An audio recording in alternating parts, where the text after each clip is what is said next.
तू माझ्या वावरात त्या धुऱ्याला काऊन हात लावतेस? तुझ्या हिश्श्याला जागा आली आहे ते पिकव ना. जास्त शहाणपण नको करू. या धुऱ्यावर अर्धा हिस्सा माझाही आहे. माई जागा हो, मी काहीच करीन. मी आपल्या धुऱ्यावर करून राहिलो. तू भावाभावात कायले झगडं करतेस या लहानशा जागेसाठी? तू जास्त शहाणपण सांगू नको मला. तसा माझाही तुझ्यासोबत काही अटकला नसेल. कसा हो ना? बरं ठीक आहे.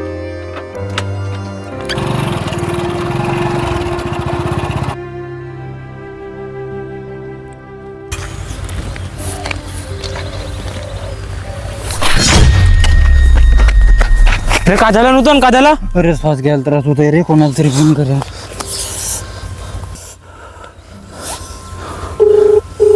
Hello hello. अरे पियुष या बरं इकडं, नूतन बेवस पडला या बरं बांधीकडं.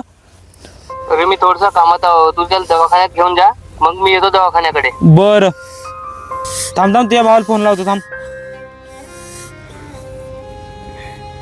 हॅलो. अरे जयपाल भाऊ कुठे आहेस?